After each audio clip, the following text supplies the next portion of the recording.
Serious. Christians turn atheists. What made you lose your faith? I used to be very religious. Although we didn't attend church every Sunday, we did go to youth a lot as kids, which was just a once a week thing in the evening. God came into every part of my life. I didn't meet an atheist until I was about to turn 13. We moved to a big city, away from our small rural town, and one of my friends in my grade said he was an atheist once. My immediate thought and subsequent question was, "Aren't you afraid you'll go to hell, though?"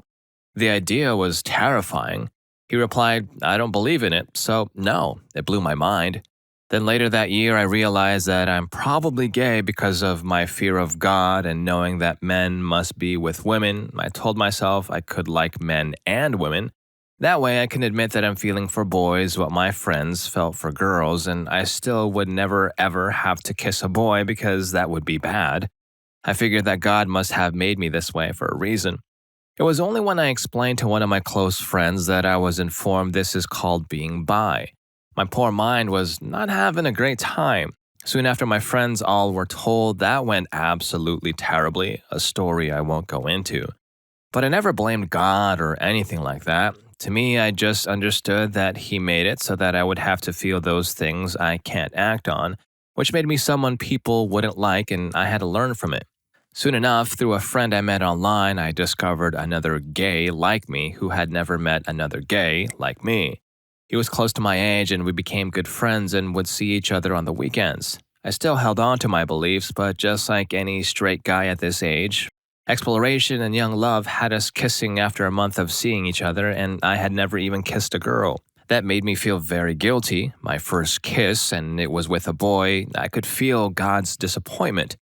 I would often stay awake at night over it. I wanted to be good, but I couldn't. When we broke up after 7 months, I decided, okay, I had my fling, time to get back on the right track, apologize to God, and make Him proud. I got myself a girlfriend at last. Finally, I was in a quote-unquote normal relationship, so I did my best and made an awkward fool of myself. She was a fun person and we were good friends, but I wasn't gonna cuddle her or anything. It just felt so weird, like it wasn't comfortable. It didn't come naturally to me and I just didn't feel the need to. Incidentally, at this time, I was having troubles with my faith. We went to church a bit more often now. There were good priests and such on YouTube to watch, but they didn't really answer a lot of the questions I had. For example, how important are the rules in the Bible, actually? Sure, Leviticus talks about homosexuality, but also eating shrimp or wearing mixed fires. Stuff no one cares about. Why don't we care about those things? Lots of stuff in the New Testament too, and Old, from prophets to Jesus, and with no obvious distinction between the stuff we take as law and the stuff we didn't. I got that different churches practice different things. I knew you could be gay and Christian. But for me, it wasn't about being a part of the church. It was about what God wanted specifically. At this point, I didn't trust any one church or preacher to be true, and so I read the Bible. It confused me a lot. There was a lot to take in, and a lot of it seemed random to me, but I got that these were important and that I would understand someday, and most of it I didn't really absorb. But I didn't see the God I knew in there. That was difficult, but these were the days of miracles and floods. I guess I realized these were all allegories and symbols. I came out of it feeling further from an answer, but closer to God. So it's not like I did a thorough analysis with cross-referencing or anything, but hey, it was good enough for me and I decided I can be gay and Christian as long as I am a good, kind person. But these were modern times and I lived in a modern city, and as I got more friends outside of my Christian school and a Christian neighborhood, specifically friends like me, my beliefs were questioned. No one ever actually asked me to defend them or try to poke holes in it, but their conversations and personal philosophies were intriguing, and their lack of a need for God was clear. It was only after that I started looking at the possibility of God not being real, but I didn't want God to be angry at me for looking at it. So I made a heartfelt promise to God that I would not lose faith in Him. I would simply investigate it, and I hoped with His guidance I could find my true path to Him. And in the end, that was what actually made me atheist. The communities online, the books I read, the way it just made sense. I held on to hope of some or other creator. I still wanted to believe I had been feeling a God's presence in all my life.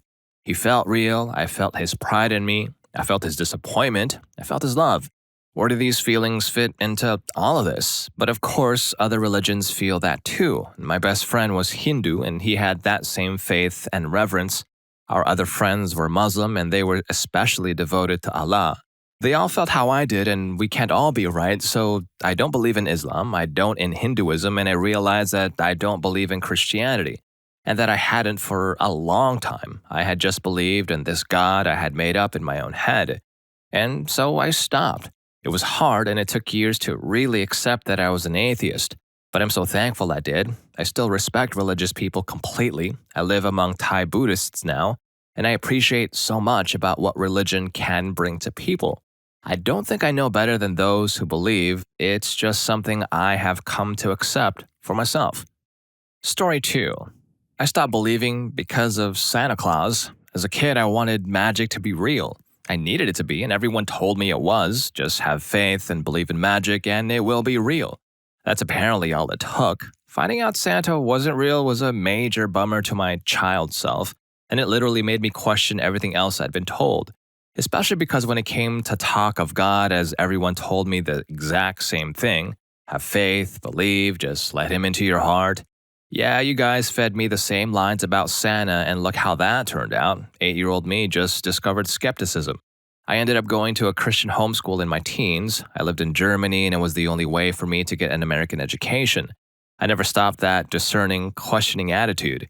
Eventually, I just started to roll my eyes a lot of the claims and the teachings, and the excuses of why things were the way they were just felt like people trying to fill in the blanks. For example, nobody could provide proof God existed, and they just point to the Bible as proof. Just look at it, it's all the proof you need. I'd encountered that the Bible was written by man, and they could say anything they wanted. Oh, but God guided them to write it. So, let me get this straight. God's all-powerful, yet can't write his own book. Why does he need regular people to do it for him? Couldn't he just make it into existence like he did the Ten Commandments? And second, if God were all-powerful, wouldn't the Bible be written in a language every human could understand and didn't need to be open to interpretation? Over the years, my spirituality grew less, and all because I asked basic questions, and nobody could ever give me an answer that didn't ultimately end up coming back to Santa Claus. You just have to have faith. Story 3. These quotes were always pretty important to me in regards to why I'm not religious. Quote, live a good life. If there are gods and they are just, then they will not care how devout you have been, but will welcome you based on the virtues you have lived by. If there are gods but unjust, then you should not want to worship them. If there are no gods, then you will be gone, but will have lived a noble life that will live on in the memories of your loved ones. Marcus Aurelius. If he exists, then God has no excuse for the state of the world. He set the world in motion, and if he knew everything, then he knew things would turn out like this and did it anyway. Screw that.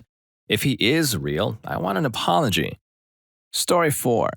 Taking a mythology class in college and realizing all the different religions had similar origin stories of how Earth and man were created and involved, but the details differed based on the environment that people lived in and how far along they were technologically.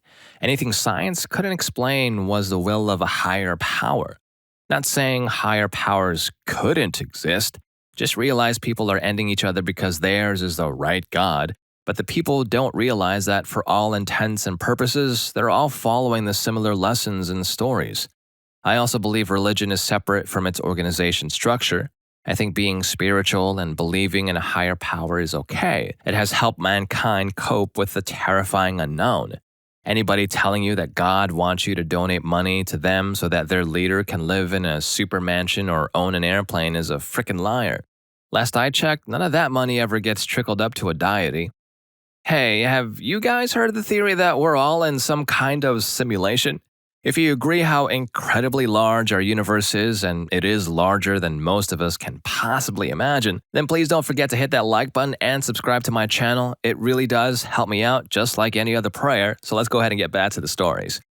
Story 5. Short answer, I grew up Southern Baptist. When I started getting to the age where I could think critically about things, I just started noticing some inconsistencies. Specifically, I was told that people who believed in other religions would go to hell because they followed the quote-unquote wrong religion. Like, what? When religion is based a lot on where you are born, I just could not truly believe that people would be sent to hell for being born in the wrong country. One of the most annoying inconsistencies for me is how if something good happens, thank God for doing it. But if something bad happens, thank God he stopped it from being worse. Does this man have control of everything or not? Someone also once pointed out the inconsistency of prayer. If God controls everything and has a plan for everything, why on earth would you pray to him for a certain outcome? He already decided what he was going to do. He already had his plan. He's not going to change it because you ask him, so why pray at all? Story 6. I just started thinking, how did I happen to be born in the right religion? And the believers of other religions feel the same way I do when praying. Also, I happened to read about cargo cults. Then I thought to myself, wouldn't some people on a desert want to feel special? Wouldn't they want to be the chosen people of God? Also, I realized that they are basically forcing you to believe something with no evidence, or else you will suffer for the rest of eternity, and that was pretty much when I stopped believing. The funny thing is that I still attended Sunday school when I was slowly turning away from religion. After reading online about other people's experiences, I'm very glad everyone was okay with me changing my belief and we're still hanging out. Also, being told to not question my faith made me lose my faith. If I cannot question what I believe in to better understand it, then it wasn't worth believing in it in the first place. Or they're hiding something they don't want me to find out, which makes me even more skeptical of it. Also, reading beyond the selected passages in my Bible study classes, whoa, there's a lot of messed up stuff in the Bible, and you would get in trouble for reading more than just the cherry picked parts they only wanted you to know. Contradictions galore. Story 7. My mom and dad are really Christian. They are the people who would attend the Make America Straight conference. My dad is the worst of the family. He thinks he has somewhat of a childhood trauma that's made it worse. My dad thought it was okay to, for example, hit me, my siblings, and my mom. I grew up in a family as the middle child of 5, 2 older sisters and 2 younger brothers. We did all of the things that Christian families do, like go to church like every day and praying, and had all sorts of rules. I believed it, hardcore. I was always kind of left out of the family, and I think that made me question a lot, and it gave me a lot of consequences. And well, life went on. When I was 11, my older sister married a massive a-hole when she got 18 and he was like 20, IDK. The dude she married was the pastor's son, so it was an honor for my mom and dad. She always said to my mom and dad that he didn't treat her well, but they did not believe her and said that that's part of a marriage. She changed a lot, got more sad, and didn't talk as much as she used to. I didn't meet her for like 2 years and she has kids and stuff. One day we got a phone call from her man. She passed away. She had had enough and took her own life.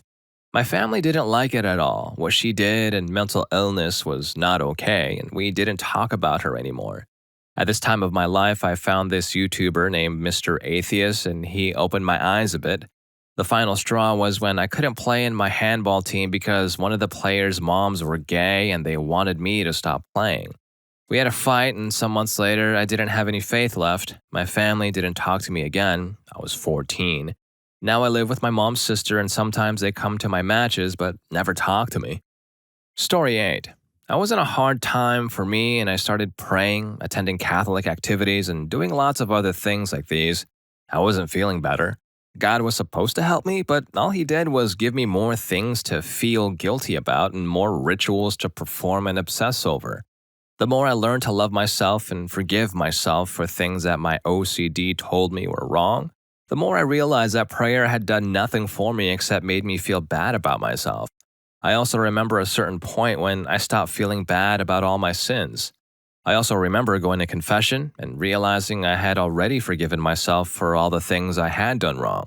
I felt odd that self-forgiveness was antithetical to Catholicism. If I had forgiven myself, why was I telling a priest I felt bad about these things I had done? It just felt unhealthy to externalize the responsibility for my sins to a priest. But unlike Martin Luther, I also felt like I didn't have to ask God for forgiveness either.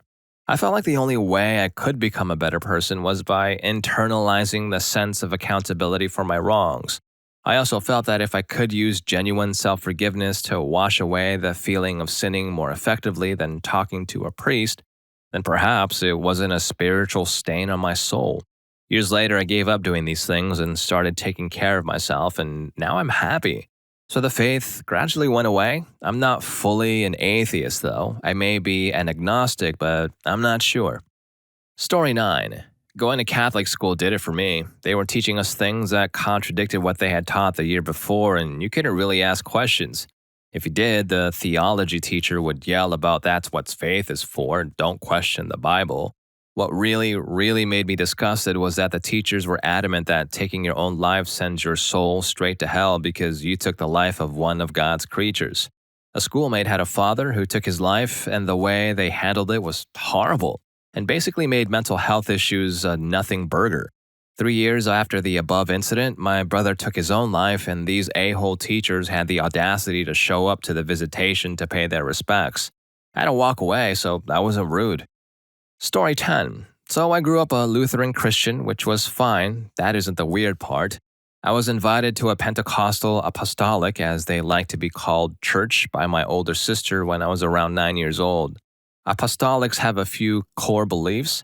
The main one is centered around Acts 2:38, but a lot of those beliefs are focused around women and how they dress and behave. I wasn't allowed to cut my hair, wear jewelry, makeup, or pants. Listening to typical pop or secular music was banned as well. I lived like this for about 2 years when the pastor's wife decided to start a private school in the basement of this congregation. Me, being the overachiever and naive 11-year-old that I was, I thought it was a great idea. This was a one-room school with about 10 students. I have a twin sister, so I could always go back to her when I needed someone my own age. This is where the mental cruelty started taking place. I was told every day that the only purpose I had was to please my husband, major homophobia by these people. My brother has mental illnesses, RADs, bipolar, anxiety disorder, and so on, and they would treat him terribly. One time, the pastor's wife roughed him up and threatened that I would go to hell if I ever spoke out. About a year and a half ago when I was 13, I had a major panic attack in the middle of worship service.